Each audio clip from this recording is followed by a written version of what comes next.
The patient looked dead. Her skin was the color of a storm cloud at twilight, blue, gray, and alarmingly wrong. Yet when she whispered, "I feel fine," the words cut through the emergency room like a blade. The pulse oximeter screamed 83% oxygen saturation, but her arterial blood gas showed perfect oxygen pressure. This is the paradox that haunts every emergency physician. This is methemoglobinemia, and these are the 11 symptoms proven by peer-reviewed research that can mean the difference between life and death. Before we begin, understand this. Your blood may be normal. Your lungs may be working perfectly. But if methemoglobin has infiltrated your hemoglobin, your cells are suffocating in plain sight. The iron in your blood has been oxidized from ferrous to ferric, creating a prison that traps oxygen and refuses to let go. Every second, tissues slip deeper into hypoxic chaos while vital signs lie. Research from the International Journal of Emergency Medicine documents cases where methemoglobin reached 80.7%, a level where chocolate-brown blood flows through veins of the living until they are not. The clock is ticking. Let's unlock the symptoms. These are not theoretical. These are drawn from real cases, real deaths, real survivors. Each symptom is a breadcrumb on the path to diagnosis. Follow them carefully. All right, let's get into the symptoms of methemoglobinemia, starting with number 1, cyanosis. This is not the blue of cold fingertips. This is a brownish-blue, slate-gray discoloration that stains skin and mucous membranes like ink on porcelain. It appears when methemoglobin concentrations hit just 10%, a threshold confirmed by multi-center research in Frontiers in Pediatrics published in 2025. The skin does not blanch under pressure. It does not warm with blankets. Even at 100% supplemental oxygen, this cyanosis mocks every intervention. This refractory cyanosis is your first clue. A 2025 case report in the Journal of Medical Case Reports describes a young patient who ingested traditional medicine containing potassium nitrate, developing profound cyanosis within hours as methemoglobin surged to 44.7%. The term, living cyanosis, was coined for this exact presentation, severe discoloration with a surprisingly alert patient. The blood itself turns chocolate brown, visible on a white filter paper test. Pulse oximetry fails, giving falsely low readings that don't improve with oxygen. The discoloration typically appears first on lips, fingertips, and mucous membranes where blood flow is high. This visual clue often precedes all other symptoms, making it the most critical early warning sign. Family members may notice it before the patient feels any distress. When you see blue skin that oxygen cannot touch, think methemoglobinemia. The bloodstream has become a highway of dysfunctional hemoglobin, and the body's most visible alarm is ringing. Recognition here means survival. Act immediately. Next, symptom 2, headache. It begins as a whisper, a dull pressure behind the eyes, a band tightening across the forehead. But this is no ordinary tension headache. Research from the Journal of Medical Case Reports confirms that headache emerges in mild to moderate cases, typically when methemoglobin levels range from 15 to 30%. The mechanism is insidious. Brain tissue starves for oxygen, while arterial blood gases show normal oxygen pressure. This mismatch creates a vascular nightmare. Cerebral vessels dilate desperately, trying to perfuse tissues with blood that cannot deliver its payload. A 2025 dapsone-induced methemoglobinemia case documented a 17-year-old who developed severe headache alongside palpitations and dyspnea with methemoglobin at 17%. The headache worsens as levels climb, becoming throbbing and unrelenting, resistant to standard analgesics. It's a neurological scream for oxygen in a body that appears on paper to be breathing just fine. Patients often describe it as the worst headache of their life. Unlike migraines, it doesn't respond to triptans or rest. The pain is constant, building, unyielding. The headache may be accompanied by photophobia and mild confusion. If a patient presents with refractory headache and cyanosis, the diagnostic puzzle pieces are locking into place. This symptom is the brain's early warning system before the storm of neurological collapse. Early recognition can prevent progression to seizures and coma. Don't dismiss it as stress. Look at the fingernail beds. Are they blue? Act fast now. Next, symptom 3, fatigue. Not the fatigue of a poor night's sleep. This is cellular exhaustion, a profound weariness that makes lifting a spoon feel like moving mountains. Research published in Curious identifies fatigue as one of the earliest and most consistent symptoms of functional anemia caused by methemoglobinemia. Even at methemoglobin levels as low as 15%, patients report crushing tiredness. Why? Each red blood cell becomes a traitor, carrying oxygen but refusing to release it. The body's aerobic metabolism collapses into anaerobic desperation. Mitochondria, the power plants of cells, begin to fail. A 2024 case series noted that patients with 20 to 30% methemoglobin levels experienced debilitating fatigue despite normal hemoglobin counts. The Cleveland Clinic corroborates this, listing fatigue as a primary acquired methemoglobinemia symptom. This isn't weakness of spirit, it's biochemical betrayal at the most fundamental level. Patients may sleep 12 hours and wake exhausted. Simple tasks become Herculean efforts. The fatigue is global, unrelenting, and disproportionate to activity. When a patient says, "I'm exhausted, but my labs are normal," listen closer. The blood may be red, but it is functionally black. Early identification of this subtle symptom can trigger diagnostic testing before cyanosis even appears. Don't ignore the body's whispered warning. It speaks truth. Family members often notice the patient napping excessively or avoiding activity. This symptom is easily dismissed as depression or chronic fatigue syndrome, delaying diagnosis. Ask about recent exposures to nitrates, aniline dyes, or new medications.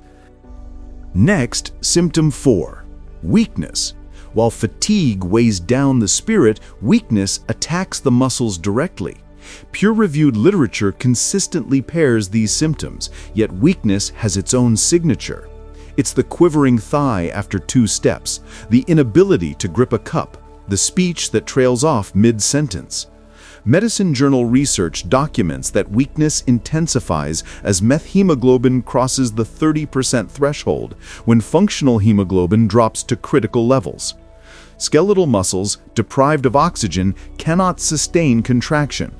The weakness is global, not localized, not neurogenic, but a systemic energy crisis. A 2025 case report of paint thinner ingestion described a patient whose muscular weakness progressed in parallel with dyspnea, requiring hospitalization as methemoglobin peaked at 41.4%. The patient's respiratory muscles themselves weakened, escalating tachycardia into respiratory distress. Weakness in methemoglobinemia is a cascade. It begins peripherally, then engulfs the core, eventually threatening the diaphragm itself. This is not just feeling tired, this is the loss of muscular power at the cellular level. Reflexes may remain intact initially, but power fades. Patients describe feeling like they're moving through water.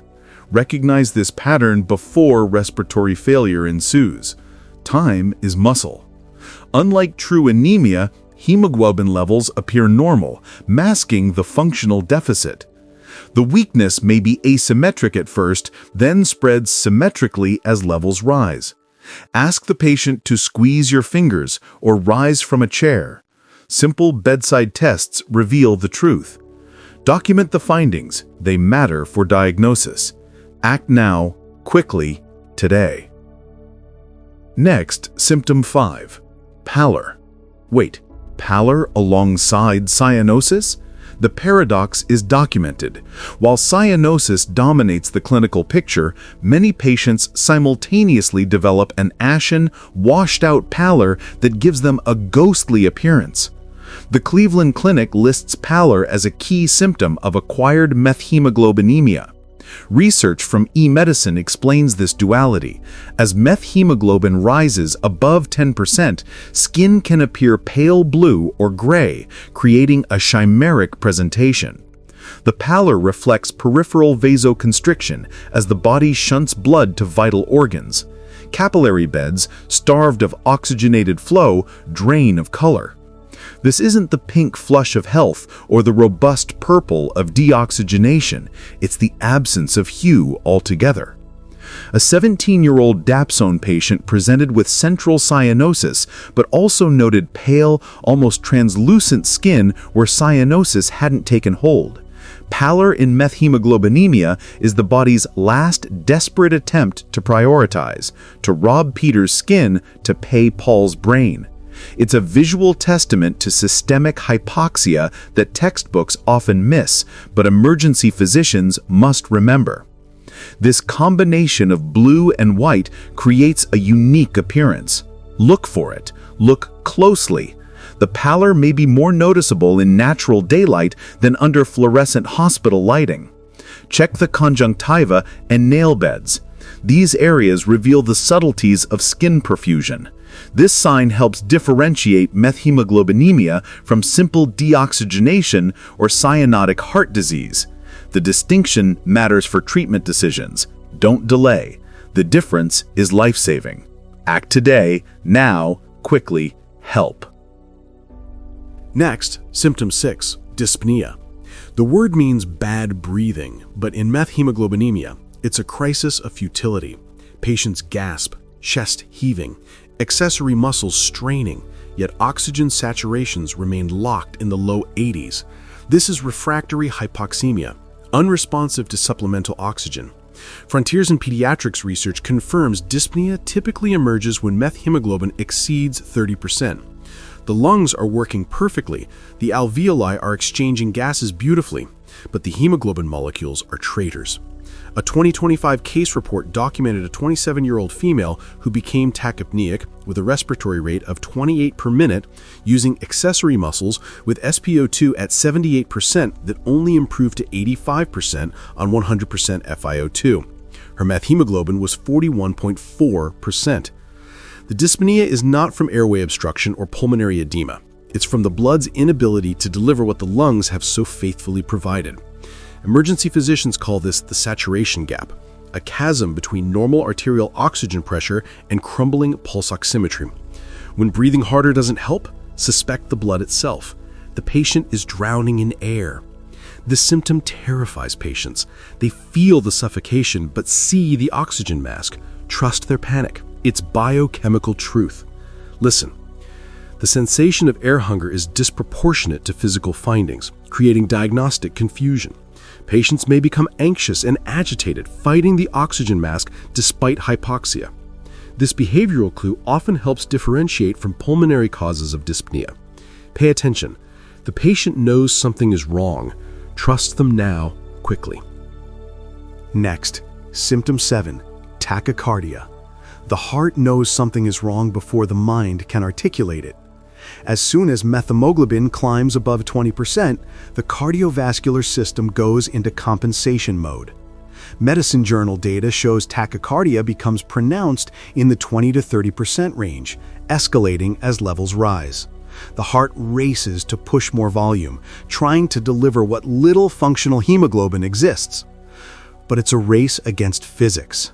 Each beat circulates more chocolate-brown blood that cannot release its cargo. A 2024 case series in Crises documented patients with methemoglobin levels of 33.5 to 41.4% developing significant tachycardia as their primary vital sign abnormality. The heart becomes a desperate engine, redlining to compensate for metabolic bankruptcy. At extreme levels above 50%, dysrhythmias emerge. The electrical system itself, starved of oxygen, begins to misfire. Tachycardia is the heart's truthful confession. I'm trying, but the blood has betrayed me. It's the vital sign that whispers the diagnosis before labs return. Nurses notice it first. The pulse pounds, rapid and weak. Don't attribute it to anxiety alone. Look at the patient's color. Connect the dots. The pattern is clear. Tachycardia may be accompanied by bounding pulses and a hyperdynamic precordium on exam. Blood pressure may be maintained initially through catecholamine surge, then suddenly collapse. Monitor for ectopy and rhythm changes. They signal impending cardiovascular collapse.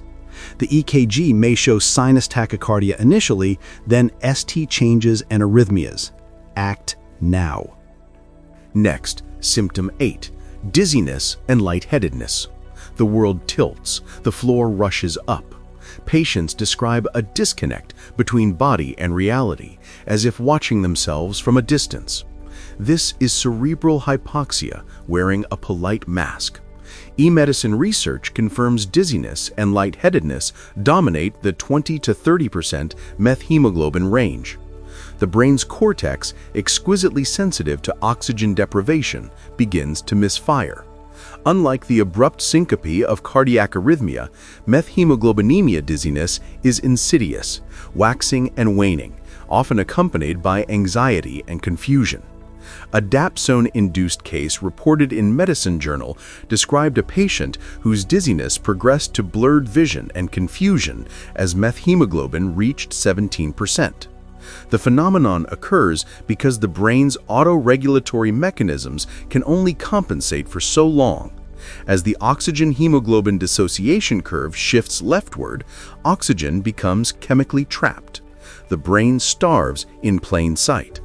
Dizziness is the neurological smoke alarm. Ignore it and seizures follow.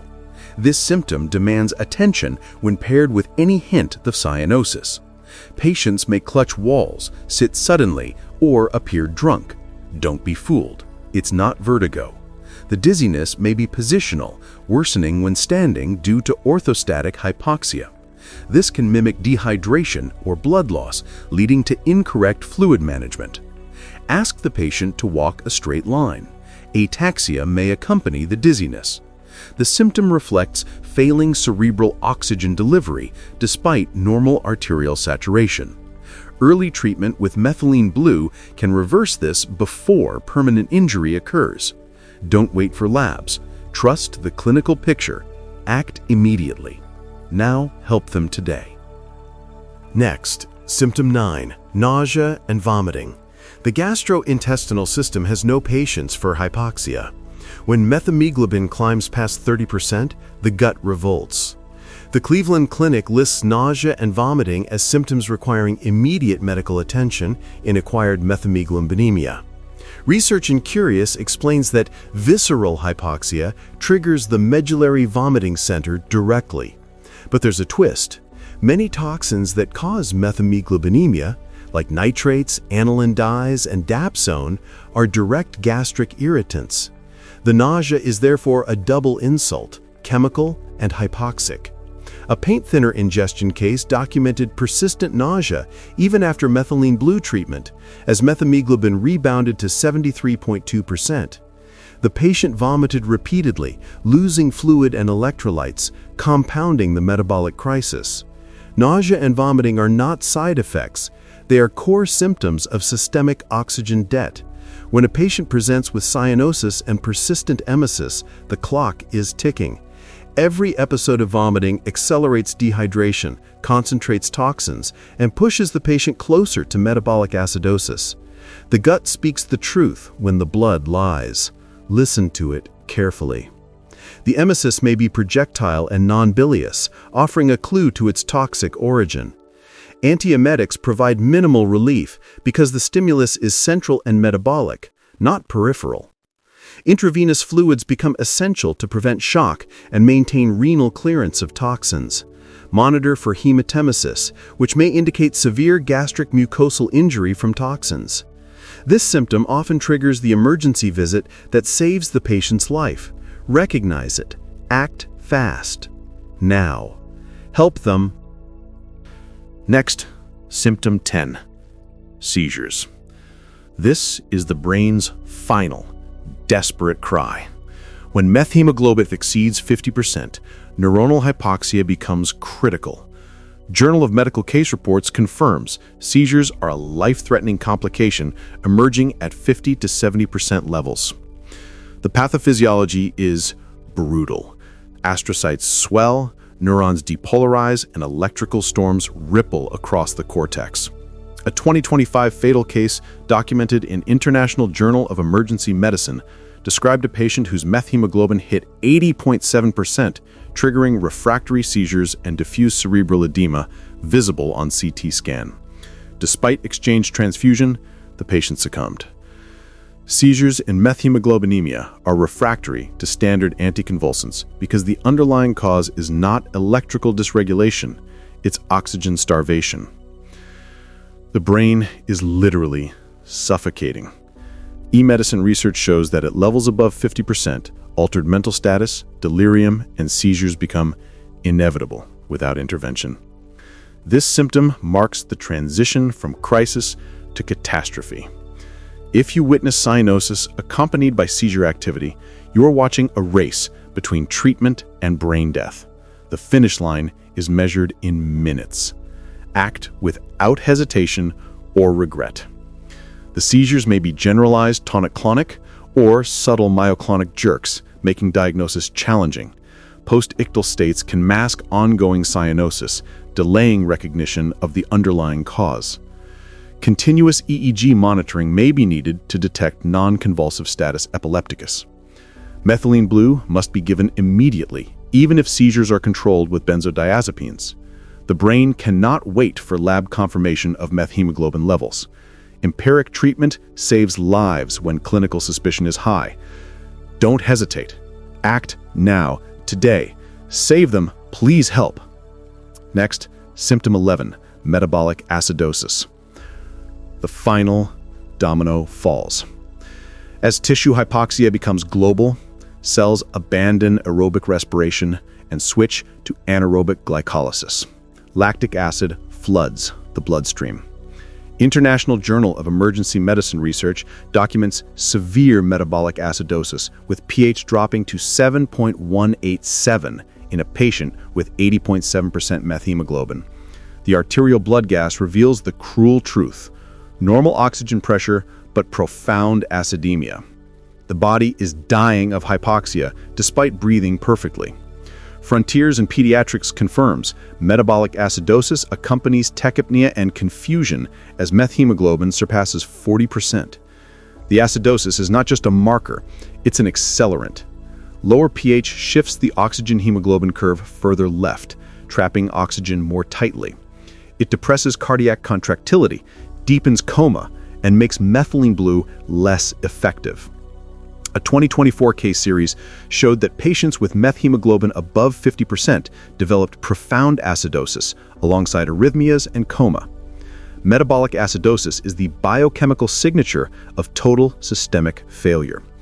When you see cyanosis, seizures, and a pH below 7.2 on the same chart, you are witnessing methemoglobinemia at its most lethal. The blood has become poison. Death approaches. The anion gap widens as lactate accumulates, providing a laboratory clue to tissue hypoxia.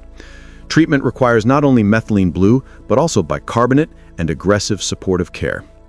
Hemodialysis may be necessary to clear toxins in severe poisoning cases.